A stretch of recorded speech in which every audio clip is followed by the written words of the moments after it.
ಜೈ ಹಿಂದ್, ಎಲ್ಲರಿಗೂ ಯೂಟ್ಯೂಬ್ ಕ್ಲಾಸ್ಗೆ ಸ್ವಾಗತವನ್ನು ಕೋರುತ್ತಾ. ಈ ಒಂದು ವಿಡಿಯೋದಲ್ಲಿ ನಾವು RRB ಗ್ರೂಪ್ ಡಿ ಯ ಎಕ್ಸಾಮ್ ಬಗ್ಗೆ ಕೆಲವೊಂದಿಷ್ಟು ಮಾಹಿತಿಯನ್ನ ನಿಮ್ ಜೊತೆಗೆ ಹಂಚ್ಕೊಳ್ಳಿಕ್ಕೆ ಬಂದೇನಿ. ಬಹಳಷ್ಟು ಜನ ಕೇಳ್ತಾ ಇದ್ರು, RRB ಗ್ರೂಪ್ ಡಿ ಎಕ್ಸಾಮ್ ಇರುವಂತದ್ದು 10th ದವ್ರು ಬರಿಬೇಕಾ ಅಥವಾ ITI ದವ್ರು ಬರಿಬೇಕಾ? ಇದು ಈಗಾಗಲೇ ಕೋರ್ಟ್ದಲ್ಲಿ ಇದರ ಕೇಸ್ ನಡೀತಾ ಇದೆ. ಇದರ ಒಂದು ನೆಕ್ಸ್ಟ್ ಅಪ್ಡೇಟ್ ಮಾಹಿತಿ ಇರುವಂತದ್ದು ನಮಗೆ 26 ಜುಲೈಗೆ ಸಿಗಲಿಕ್ಕೆ ಹೋಗ್ತಾ ಇದೆ.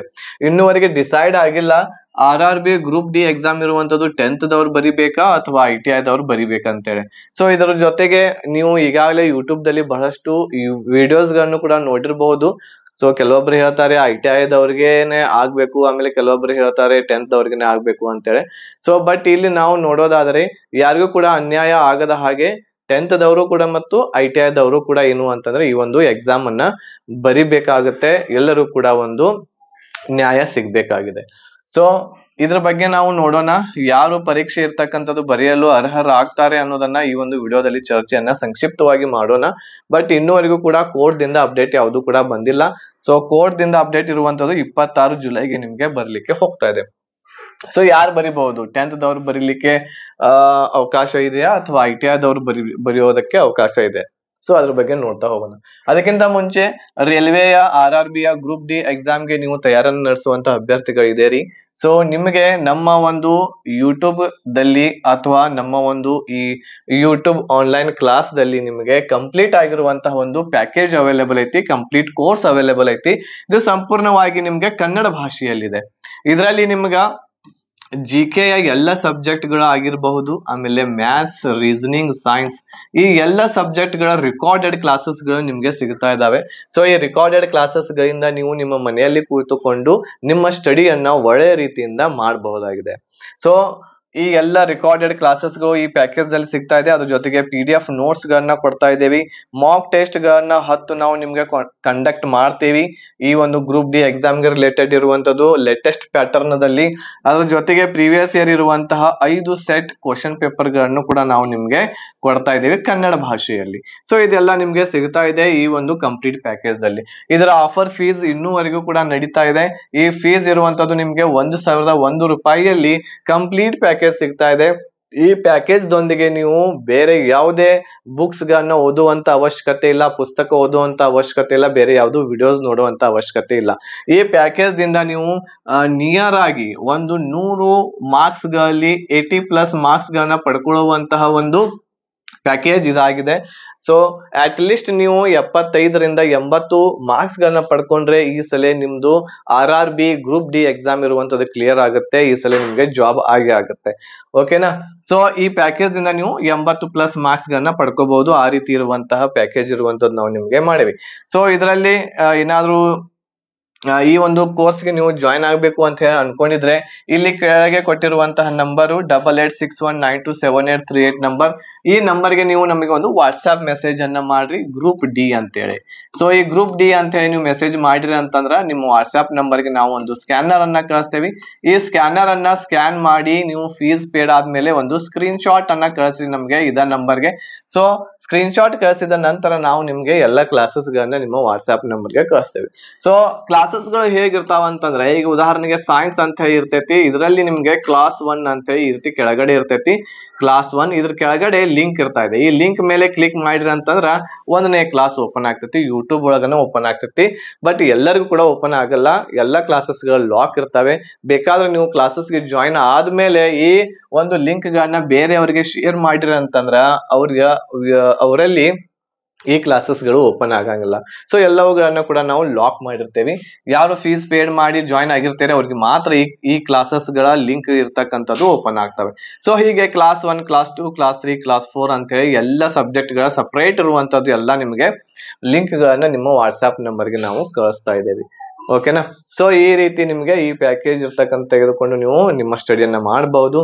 ಎಕ್ಸಾಮ್ ಇರುವಂತದ್ದು ನಿಮ್ದು ಜುಲೈ 2025 ನಂತರನೇ ಆಗುವಂತಹ ಚಾನ್ಸಸ್ ಇದೆ.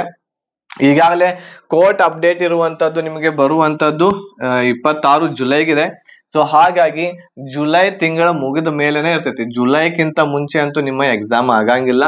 ಹಾಗಾಗಿ ಈ ಜುಲೈ ತಿಂಗಳ ಪೂರ್ತಿ ಕಂಪ್ಲೀಟ್ ಆಗಬೇಕು. ಇದಾದ್ಮೇಲೆ ನೆಕ್ಸ್ಟ್ ಆಗಸ್ಟ್ ಸೆಪ್ಟೆಂಬರ್ ಇರ್ತಾ ಇದೆ. ಈ ಒಂದು 2 ತಿಂಗಳ ನಡುವೆ ನಿಮ್ಮ ಎಕ್ಸಾಮ್ ಇರುವಂತದ್ದು ಆಗುವಂತ ಚಾನ್ಸಸ್ ಇದೆ ಗ್ರೂಪ್ ಡಿ. ಸೊ ಇನ್ನೂವರೆಗೂ ನಿಮ್ಗೆ ಅವಕಾಶ ಇದೆ ಸ್ಟಡಿ ಮಾಡ್ಲಿಕ್ಕೆ. ಈಗಲಿಂದಲ ಸ್ಟಡಿ ಮಾಡ್ರಿ. ನಿಮ್ಗೆ ಒಂದು ಜಾಬ್ ಬೇಕು ಅಂತಂದ್ರೆ ಗೌರ್ಮೆಂಟ್ ಜಾಬ್ ಈಗಲಿಂದನ ಸ್ಟಡಿ ಇರತಕ್ಕಂಥದ್ದು ಸ್ಟಾರ್ಟ್ ಮಾಡ್ಬೇಕಾಗುತ್ತೆ. ಆಮೇಲೆ ನೀವು ಮುಂದ್ ಬಂದು ನೀವು ಸ್ಟಡಿ ಮಾಡ್ತೀನಿ ಅಂತಂದ್ರೆ ಆಗಂಗಿಲ್ಲ. ಯಾಕಂದ್ರೆ ಇಷ್ಟೆಲ್ಲ GK ಮ್ಯಾಥ್ಸ್ ರೀಸನಿಂಗ್ ಸೈನ್ಸ್ ಇಷ್ಟೆಲ್ಲ ಓದ್ಕೋಬೇಕು ಅಂತಂದ್ರೆ ಮಿನಿಮಮ್ 3 ರಿಂದ 4-5 ತಿಂಗಳು ಬೇಕಾಗ್ತತಿ. ಸೊ ಸಫಿಸಿಯೆಂಟ್ ಟೈಮ್ ಇನ್ನೂವರೆಗೆ ಐತಿ. ಈಗಲೇ ಇರ್ತಕ್ಕಂಥದ್ದು ನಿಮ್ಮ ಸ್ಟಡಿಯನ್ನ ಸ್ಟಾರ್ಟ್ ಮಾಡ್ರಿ, ನಮ್ಮ ಜೊತೆಗೆ ಜಾಯಿನ್ ಆಗ್ರಿ. ನಿಮ್ಗೆ ಕರೆಕ್ಟ್ ಆಗಿರುವಂತಹ ಮಾರ್ಗದರ್ಶನದೊಂದಿಗೆ ನಿಮ್ಗೆಲ್ಲ ಕ್ಲಾಸಸ್ ಗಳನ್ನ ಕೊಟ್ಟು ನಿಮ್ಗೆ ಪ್ರಿಪರೇಷನ್ ಇರ್ತಕ್ಕಂಥದ್ದು ಮಾಡಿಸ್ತೇವೆ. ಸೊ ಈ ನಂಬರ್ಗೆ ಇರ್ತಕ್ಕಂಥದ್ದು ನೀವು ಹೆಚ್ಚಿನ ಮಾಹಿತಿಗಾಗಿ ಕಾಂಟ್ಯಾಕ್ಟ್ ಮಾಡಬಹುದು. ಈಗ ಇಲ್ಲಿ 10th ದವ್ರು ಇರ್ತಕ್ಕಂಥದ್ದು ಎಕ್ಸಾಮ್ ಬರೀತಾರ ಅಥವಾ ITI ದವ್ರಿಗೆ ಇದು ಆಗುತ್ತಾ ಅಂತ ಹೇಳಿ ಈ ಕೋರ್ಟದಲ್ಲಿ ಕೇಸ್ ನಡೀತಾ ಇದೆ. ಸೊ ಏನಿದು ಕೇಸ್ ಇರ್ತಕ್ಕಂಥದ್ದು? ಸೊ ಈಗಾಗಲೇ ನಿಮ್ಗೆ ಗೊತ್ತಿರುವ ಹಾಗೆ 2019 18-19ರಲ್ಲಿ ಕಾಲ್ಫಾರ್ಮ್ ಆಗಿತ್ತು. ಆ ಟೈಮ್ದಲ್ಲಿಯೂ ಕೂಡ ITI ದವರು ಮಾತ್ರ ಅಪ್ಲಿಕೇಶನ್ ಹಾಕ್ಬೇಕು ಅಂತ ಹೇಳಿ ಈ ರೀತಿ ಏನೂ ಆಗ್ಲಿಲ್ಲ. ಸೊ ಅವಾಗನು ಕೂಡ ಏನಾಯ್ತು ಅಂತಂದ್ರೆ 2018 ಮತ್ತು 19 ಈ ಕಾಲ್ಫಾರ್ಮ್ ಆಗಿರುವಂತಹ ಟೈಮ್ದಲ್ಲಿಯೂ ಕೂಡ 10th ಇರ್ತಕ್ಕಂತಹ ಎಲ್ಲ ಅಭ್ಯರ್ಥಿಗಳು ಅಪ್ಲಿಕೇಶನ್ ಅನ್ನ ಹಾಕ್ಬಹುದು ಗ್ರೂಪ್ ಡಿಗೆ ಅಂತ ಹೇಳಿ ಆಯ್ತು. ಆಮೇಲೆ ಅವಾಗ ಏನ್ ಹೇಳಿದ್ರು ಅಂತಂದ್ರೆ ಇದಾದ್ಮೇಲೆ ಮುಂದಿನ ಒಂದು ಏನ್ ಪ್ರಕ್ರಿಯೆ ಬರ್ತೈತಿ ಅಥವಾ ನೇಮಕಾತಿ ಬರ್ತೈತಿ ಅವಾಗ ITI ಇರ್ತಕ್ಕಂಥದ್ದು ನಾವು ಕಂಪಲ್ಸರಿ ಮಾಡ್ತೇವಿ ಅಂತ ಹೇಳಿ ಒಂದು ಅಲ್ಲಿ ಹೇಳಿದ್ರು ಆ ಟೈಮ್ದಲ್ಲಿ. ಬಟ್ ಆದ್ರೂ ಕೂಡ ಈಗನೂ ಕೂಡ ಏನ್ ಮಾಡಿದ್ರು ಅಂತಂದ್ರೆ 2024-25ರಲ್ಲಿ ಕಾಲ್ಫಾರ್ಮ್ ಆಯ್ತು. ಈಗಲೂ ಕೂಡ ಏನ್ ಮಾಡಿದ್ರು ಇದರ ಕ್ವಾಲಿಫಿಕೇಶನ್ ಇರ್ತಕ್ಕಂಥದ್ದು 10th ಇರ್ತಕ್ಕಂಥದ್ದು ಮಾಡ್ಬಿಟ್ರು. ಅವಾಗ ಏನಾಯ್ತು ಅಂತಂದ್ರೆ ITI ಮಾಡಿರ್ತಕ್ಕಂಥ ಅಭ್ಯರ್ಥಿಗಳು ಇದ್ರ ಮೇಲೆ ಕೇಸ್ ಹಾಕಿದ್ದಾರೆ. ಸೊ ನೀವು ಹೀಗೆ ಹೇಳಿದ್ರಿ ಬಟ್ ಈಗಲೂ ಕೂಡ ನೀವು 10th ನ ಮಾಡೇರಿ. ಸೊ ಹೆಂಗಿದು ನಮ್ಗೆ ಅನ್ಯಾಯ ಆಗ್ತಾ ಇದೆ ಅಂತೇಳಿ. ಬಟ್ ಆಕ್ಚುಲಿ ಇದು ಒಂದು ಏನು ಅಂತಂದ್ರೆ ಕ್ರಿಟಿಕಲ್ ಆಗಿರುವಂತದ್ದು ಒಂದು ಕಂಡೀಷನ್ ಇದೆ. ಬಟ್ ಏನಾದ್ರೂ ಹೆಚ್ಚು ಕಡಿಮೆ ಇದರಲ್ಲಿ ಬಹಳ ಒಂದು ಒತ್ತನ್ನ ಕೊಟ್ಟು ITI ದವರಾಗಿರ್ಬಹುದು ಅಥವಾ 10th ದವರಾಗಿರ್ಬಹುದು ಕೇಸ್ಗಳನ್ನ ಹಾಕೋದು ಅದು ಮಾಡೋದು ಮಾಡ್ತಾ ಹೋದ್ರೆ ಎಲ್ಲಾನು ಕೂಡ ಏನಾಗ್ಬಿಡ್ತೈತೆ ಹೇಳ್ರಿ, ರದ್ದು ಆಗುವಂತಹ ಚಾನ್ಸಸ್ ಕೂಡ ಇರ್ತಕ್ಕಂಥದ್ದು ಇಲ್ಲಿ ಇದೆ. ಹೌದಾ? ಸೊ ಹಾಗಾಗಿ ಇಲ್ಲಿ ನನ್ನ ಒಂದು ಅಭಿಪ್ರಾಯ ಏನು ಅಂತಂದ್ರೆ ಈಗಾಗಲೇ ಎಷ್ಟು ವೇಕೆನ್ಸಿಗಳು ಬಂದಾವೆ 30,000 ಪ್ಲಸ್ ಏನು ವೇಕೆನ್ಸಿಗಳಿದಾವೆ. ಅದರಲ್ಲಿ ಕೆಲವೊಂದಿಷ್ಟು ಸೀಟ್ಸ್ ಗಳನ್ನ ಹೆಚ್ಚಿಗೆ ಮಾಡಿ 10th ದವ್ರಿಗೂ ಕೂಡ ಅವಕಾಶವನ್ನ ಕೊಡ್ಬೇಕು. ಆಮೇಲೆ ITI ದವ್ರಿಗೂ ಕೂಡ ಅವಕಾಶವನ್ನ ಕೊಡ್ಬೇಕು. ಇಲ್ಲಪ್ಪ ಅಂತಂದ್ರ ಇದಕ್ಕೆ ಪರ್ಮನೆಂಟ್ಲಿನೇ ಏನ್ ಮಾಡ್ಬಿಡ್ಬೇಕು ಅಂತಂದ್ರೆ 10th ಇರ್ತಕ್ಕಂಥದ್ದು ಮಾಡಿದ್ರು ಕೂಡ ಒಳ್ಳೇದು. ಯಾಕಂತಂದ್ರೆ ITI ಮಾಡಿರ್ತಕ್ಕಂಥ ಅಭ್ಯರ್ಥಿಗಳನ್ನು ಕೂಡ ಏನು ಅಂತಂದ್ರೆ 10th ಮಾಡಿರ್ತಾರೆ ಅವರು ಕೂಡ ಅಪ್ಲಿಕೇಶನ್ ಹಾಕಬಹುದು. ಹೌದಾ? ಆಮೇಲೆ ಇನ್ನೊಂದೇನು ಅಂತಂದ್ರೆ ಈಗ ITI ದವ್ರು ಅಂತ ಇರಬಹುದು, ಅವ್ರಿಗೂ ಕೂಡ ಅವ್ರ ವಿರುದ್ಧ ನಾನು ಹೋಗ್ತಾ ಇಲ್ಲ. ಬಟ್ ಇಲ್ಲಿ ಏನು ಅಂತಂದ್ರೆ 10th ಇರ್ತಕ್ಕಂಥದ್ದು ITI ದವರು ಕೂಡ 10th ಮಾಡಿರ್ತಾರೆ. ಆಮೇಲೆ ಇವ್ರು 10th ಅಂತೂ ಆಗಿರ್ತೈತಿ. ಎಲ್ಲರಿಗೂ ಕೂಡ ಅವಕಾಶ ಇರ್ತಕ್ಕಂಥದ್ದು ಇಲ್ಲಿ ಸಿಗ್ತಾ ಇದೆ. ಬಟ್ ITI ದವ್ರು ಏನಂತಾರು ಅಂತಂದ್ರೆ ನಾವು 10th ಮಾಡಿ ITI ಮಾಡೀವಿ, ITI ದ ಉಪಯೋಗ ಏನು ಅಂತ ಹೇಳಿ ಅವರಲ್ಲಿ ಕೂಡ ಇರ್ತಕ್ಕಂಥದ್ದು ಇರ್ತಾ ಇದೆ. ಸೊ ಹಾಗಾಗಿ ಇದ್ರ ಬಗ್ಗೆ ಈಗಾಗಲೇ ರೈಲ್ವೆ ಡಿಪಾರ್ಟ್ಮೆಂಟ್ ದವರು 10th ದ ಪಕ್ಷದಲ್ಲಿದ್ದಾರೆ. ಸೊ 10th ನ ಮಾಡೋರು ITI ಇದನ್ನ ಮಾಡಂಗಿಲ್ಲ. ಸೊ 10th ನೇ ಇರ್ತಕ್ಕಂಥದ್ದು ಇದರ ಕ್ವಾಲಿಫಿಕೇಶನ್ ಆಗುತ್ತೆ ಅಂತ ಹೇಳಿ ಮಾಡ್ತಾ ಇದ್ದಾರೆ. ಆಮೇಲೆ ನೋಡೋಣ ಇನ್ನ ಮುಂದೆ ಏನ್ ಆಗ್ತೈತಿ ಅಂತ ಹೇಳಿ. ಸೊ ಇಲ್ಲಿ ನಾವು ನಾನಂತೂ 10th ದವ್ರ ಪರವಾಗಿನೂ ಇಲ್ಲ, ITI ದವ್ರ ಪರವಾಗಿನೂ ಇಲ್ಲ, ಎಲ್ಲ ಅಭ್ಯರ್ಥಿಗಳ ಪರವಾಗಿನ ಇದೇನೆ ನಾನು. ಸೊ 10th ದವ್ರಿಗೂ ಕೂಡ ಅವಕಾಶ ಸಿಗ್ಬೇಕು, ITI ದವ್ರಿಗೂ ಕೂಡ ಅವಕಾಶ ಇಲ್ಲಿ ಸಿಗ್ಬೇಕು. ಸೊ ಹಾಗಾಗಿ ಆಮೇಲೆ ಇನ್ನೊಂದೇನು ಅಂತಂದ್ರೆ ನೀವು ನೋಡ್ರಿ ಈಗ ಒಂದು ವೇಕೆನ್ಸಿ ಐತಿ, ಒಂದು ಜಾಬ್ ಐತಿ ಅಂತಂದ್ಮೇಲೆ ITI ದವ್ರು ಇರ್ಲಿ ಅಥವಾ 10th ದವ್ರು ಇರ್ಲಿ, ನಿಮ್ಮ ಕ್ಷಮತೆ ನಿಮ್ಮ ಎಬಿಲಿಟಿ ಇತ್ತು ಅಂತಂದ್ರ ಈ ಒಂದೇ ಒಂದು ಜಾಬ್ಗೆ ITI ದವ್ರನ್ನು ಕೂಡ ಜಾಬ್ ತಗೋಬಹುದು, 10th ದವ್ರು ಕೂಡ ಜಾಬ್ ತಗೋಬಹುದು. ನಿಮ್ಮ ಕಾರ್ಯಕ್ಷಮತೆ ನಿಮ್ಮ ಕ್ಷಮತೆ ಬೇಕಲ್ಲ, ನಿಮ್ಮಲ್ಲಿ ಆ ಎಬಿಲಿಟಿ ಇತ್ತು ಅಂತಂದ್ರೆ ನೀವು 10th ದವ್ರ ಆಗಿರ್ಲಿ ಅಥವಾ ITI ದವ್ರ ಆಗಿರ್ಲಿ ನಿಮಗೆ ಆ ಜಾಬ್ ಸಿಗ್ತೈತಿ. ಅದ್ರ ಬಗ್ಗೆ ಟೆನ್ಷನ್ ತೊಳಕ್ ಹೋಗ್ಬೇಡ್ರಿ.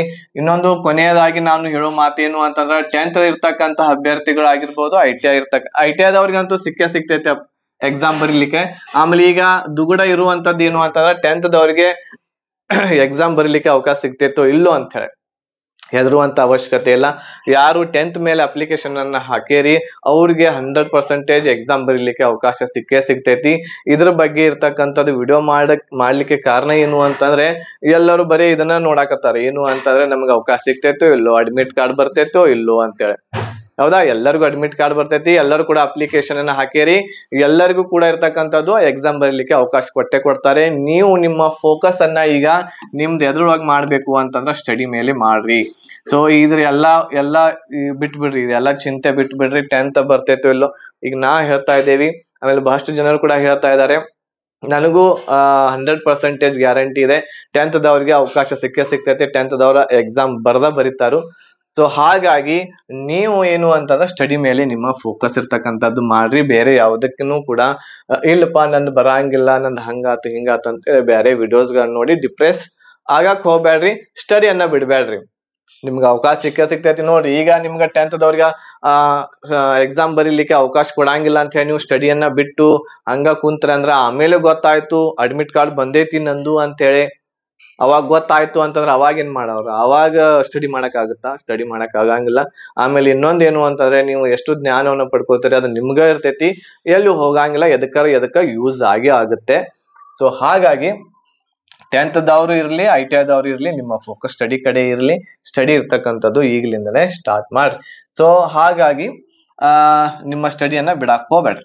ಸೊ ಗ್ರೂಪ್ ಡಿ ಎಕ್ಸಾಮ್ಗೆ ಪ್ರಿಪ್ರೇಷನ್ ನೀವು ನಮ್ಮಿಂದ ಮಾಡ್ಬೇಕು ಅಂತ ಅನ್ಕೊಂಡಿದ್ರೆ ನಮ್ಮ ಜೊತೆಗೆ, ಸೊ ನೀವು ಎಲ್ಲ ಸಬ್ಜೆಕ್ಟ್ಗಳ ರೆಕಾರ್ಡೆಡ್ ಕ್ಲಾಸಸ್ ತಗೋಬಹುದು. ಈ ಕ್ಲಾಸಸ್ಗಳು ಯಾವಾಗ ಬೇಕಾದವಾಗ ನೋಡಬಹುದು. ಇದಕ್ಕೆ ಟೈಮ್ ಇರಂಗಿಲ್ಲ, ಏನೂ ಇರಂಗಿಲ್ಲ. ಎಲ್ಲ ಕ್ಲಾಸಸ್ಗಳು ನಿಮ್ಮ ವಾಟ್ಸ್ಆಪ್ದೊಳಗನೆ ಇರ್ತಾವು. ಎಷ್ಟು ಬೇಕಾದಷ್ಟು ಗಂಟೆ ನೋಡ್ಬಹುದು, ಯಾವಾಗ ಬೇಕಾದಾಗ ನೋಡ್ಬಹುದು. ಬೆಳಿಗ್ಗೆ ನೋಡ್ರಿ, ಮಧ್ಯಾಹ್ನ ನೋಡ್ರಿ, ಸಂಜೆ, ರಾತ್ರಿ, ಯಾವಾಗ ಬೇಕಾದಾಗ 24 hours ಕ್ಲಾಸಸ್ ಇರ್ತಕ್ಕಂಥದ್ದು ಇರ್ತೈತಿ. 24 ಗಂಟೆ ಕ್ಲಾಸಸ್ ಸ್ಟಾರ್ಟ್ ಇರ್ತಾವ. ಯಾವಾಗ ಬೇಕಾದವಾಗ ಯಾವ ಬೇಕಾದ ಕ್ಲಾಸ್ ನೋಡ್ಬಹುದು. ಇವತ್ ನನಗ್ ಮನಸ್ಸಿಲ್ಲಪ್ಪ ಸೈನ್ಸ್ ಕ್ಲಾಸ್ ನೋಡಾಕ್ ಅಂತಂದ್ರೆ ನೀವು ಮ್ಯಾಥ್ಸ್ ನೋಡ್ರಿ. ಮ್ಯಾಥ್ಸ್ ನೋಡಾಕ್ ನನಗ್ ಮನಸ್ಸಿಲ್ಲ ಅಂತಂದ್ರೆ GK ನೋಡ್ರಿ. ಯಾವ ಬೇಕಾದ ಕ್ಲಾಸ್ ಯಾವಾಗ ಬೇಕಾದವಾಗ ನೋಡ್ಬಹುದು. ಓಕೆ, ಹೆಚ್ಚಿನ ಮಾಹಿತಿಗಾಗಿ ನೀವು ಕಾಂಟ್ಯಾಕ್ಟ್ ಮಾಡ್ರಿ. ಆಮೇಲೆ ಕಾಲ್ ಮಾಡಕ್ ಹೋಗ್ಬೇಡ್ರಿ. ನೀವು ಈ ನಂಬರ್ಗೆ ಏನಪ್ಪಾ ಅಂತಂದ್ರ ಒಂದು ಮೆಸೇಜ್ ಅನ್ನ ಮಾಡ್ರಿ. ಜಾಯಿನ್ ಆಗಕ್ ಇಷ್ಟ ಇತ್ತು ಅಂತಂದ್ರೆ ಇಲ್ಲಿ ಈ ಗ್ರೂಪ್ ಡಿ ಅಂತ ಹೇಳಿ ನನಗೆ ಈ ನಂಬರ್ಗೆ ಮೆಸೇಜ್ ಮಾಡ್ರಿ. ಇದು ನನ್ನ ವಾಟ್ಸ್ಆಪ್ ನಂಬರ್ ಇದೆ. ಸೊ ನಾವು ನಿಮ್ಗೆ ಅದಕ್ಕೆ ರಿಪ್ಲೈ ಮಾಡ್ತೀವಿ. ಮತ್ತೆ ಏನಾದ್ರೂ ಡೌಟ್ಸ್ ಗಳಿದ್ರೆ ನೀವು ನನಗೆ ಈ ಒಂದು ವಿಡಿಯೋದ ಕೆಳಗಡೆ ಡಿಸ್ಕ್ರಿಪ್ಷನ್ ದಲ್ಲಿ ಏನಪ್ಪಾ ಅಂತಂದ್ರ ಒಂದು ಕಮೆಂಟ್ ಅನ್ನ ಹಾಕ್ರಿ. ಆಮೇಲೆ ಲೈಕ್ ಶೇರ್ ಅನ್ನ ಮಾಡ್ರಿ. ಇನ್ನೊಂದು ಮಾಹಿತಿ ನಿಮ್ಗೆ ಹೇಳೋದಕ್ಕೆ ಮರ್ತೇನು ಅಂತಂದ್ರೆ, ಈಗಾಗಲೇ ನಮ್ಮ ಟೆಲಿಗ್ರಾಮ್ ಗ್ರೂಪ್ ದಲ್ಲಿ ಮಿನಿ ಮಾಕ್ ಟೆಸ್ಟ್ ಅಂತ ಹೇಳಿ NTPC ಮತ್ತು ಗ್ರೂಪ್ ಡಿ ಎಕ್ಸಾಮ್ಗೆ ಡೈಲಿ 5 ಕ್ವಶನ್ಸ್ ಗಳನ್ನ ಲೇಟೆಸ್ಟ್ ಆಗಿರುವಂತ ಕ್ವಶನ್ಸ್ ಗಳನ್ನ ನಿಮ್ಗೆ ಹಾಕ್ತಾ ಇದೇವಿ. ಕ್ವಿಜ್ ತರ ನಡೆಸ್ತಾ ಇದೇವಿ. ಸೊ ಅವುಗಳನ್ನ ಅಟೆಂಡ್ ಮಾಡ್ರಿ. ಸೊ ನಮ್ಮ ಟೆಲಿಗ್ರಾಮ್ ಗ್ರೂಪ್ ದ ಲಿಂಕ್ ಇರುವಂತದ್ದು ಈ ವಿಡಿಯೋದ ಡಿಸ್ಕ್ರಿಪ್ಷನ್ ಬಾಕ್ಸ್ ಅಲ್ಲಿ ಕೆಳಗಡೆ ಐತಿ. ಅಲ್ಲಿ ಜಾಯಿನ್ ಆಗ್ರಿ. ಡೈಲಿ 5 ಕ್ವಶನ್ಸ್ ಗಳನ್ನ ನೋಡ್ತಾ ಹೋಗ್ರಿ, ಯಾವ ರೀತಿ ಕ್ವಶನ್ಸ್ ಗಳು ಬರ್ತಾ ಇದಾವ ಅಂತೇಳಿ. ಅದ್ರ ಜೊತೆಗೆ ನಮ್ಮ ವಾಟ್ಸ್ಆಪ್ ಚಾನೆಲ್ ಕೂಡ ಐತಿ. ವಾಟ್ಸ್ಆಪ್ ಚಾನೆಲ್ಗೆ ಕೂಡ ನೀವು ಜಾಯಿನ್ ಆಗಬಹುದು. ಅದ್ರ ಲಿಂಕ್ ಕೂಡ ಈ ಒಂದು ವಿಡಿಯೋದ ಡಿಸ್ಕ್ರಿಪ್ಷನ್ ಬಾಕ್ಸ್ ಅಲ್ಲಿ ಐತಿ. ಅಲ್ಲಿಯೂ ಕೂಡ ನಾವು ನಿಮ್ಗೆ ಎಕ್ಸಾಮ್ಗೆ ರಿಲೇಟೆಡ್ ಆಗಿರುವಂತಹ, ಜಾಬ್ಗೆ ರಿಲೇಟೆಡ್ ಆಗಿರುವಂತಹ ಮಾಹಿತಿಯನ್ನೆಲ್ಲ ಶೇರ್ ಮಾಡ್ತಾ ಇರ್ತೇವಿ. ಅಲ್ಲಿಯೂ ಕೂಡ ನೀವು ಜಾಯಿನ್ ಆಗ್ಬಹುದು. ಆಮೇಲೆ ಅದ್ರ ಜೊತೆಗೆ ಇನ್ನೂ ಬಹಳಷ್ಟು ನಾವು ನಿಮ್ಗೆ ಸರ್ಪ್ರೈಸಿಂಗ್ ಕ್ಲಾಸಸ್ ಗಳಾಗಿರಬಹುದು, ಆಮೇಲೆ ಮಾಕ್ ಟೆಸ್ಟ್ ಗಳಾಗಿರ್ಬಹುದು, ಮಿನಿ ಮಾಕ್ ಟೆಸ್ಟ್, ಈ ರೀತಿ ಬಹಳಷ್ಟು ನಾವು ನಡೆಸ್ತಾ ಇದ್ದೇವೆ. ನಡೆಸಲಿಕ್ಕೆ ಪ್ಲಾನ್ ಇದೆ. ಸೊ ಈಗ ನಾನು ಕೂಡ ಏಪ್ರಿಲ್ 14ರ ನಂತರ ಫ್ರೀ ಆಗ್ತೀನಿ. ಅವಾಗ ಸಂಪೂರ್ಣ ಟೈಮ್ ಇರ್ತಕ್ಕಂಥದ್ದು ನಿಮ್ಗೆ ಕೊಡ್ಬೇಕಂತ ಇಟ್ಕೊಂಡಿನಿ 2 ತಿಂಗಳವರೆಗೆ. ಸೊ ಅದರ ಒಂದು ಸದುಪಯೋಗವನ್ನ ಪಡ್ಕೊಳ್ರಿ ಅಂತ ಹೇಳ್ತಾ ಈ ವಿಡಿಯೋವನ್ನ ಇಲ್ಲಿಗೆ ಮುಗಿಸ್ತಾ ಇದ್ದೀನಿ. ಆಮೇಲೆ ಎಲ್ಲರೂ ಕೂಡ ಈ ಮಾಹಿತಿ ಇಷ್ಟ ಆಗಿತ್ತು ಅಂತಂದ್ರೆ ಲೈಕ್ ಶೇರ್ ಮಾಡ್ರಿ. ನಿಮ್ಮ ಎಲ್ಲ ಫ್ರೆಂಡ್ಸ್ಗಳಿಗೂ ಕೂಡ ಕಳಿಸ್ರಿ ಈ ಒಂದು ವಿಡಿಯೋದ ಲಿಂಕ್ ಇರ್ತಕ್ಕಂಥದ್ದು. ಓಕೆನಾ? ಧನ್ಯವಾದಗಳು. ಜೈ ಹಿಂದ್.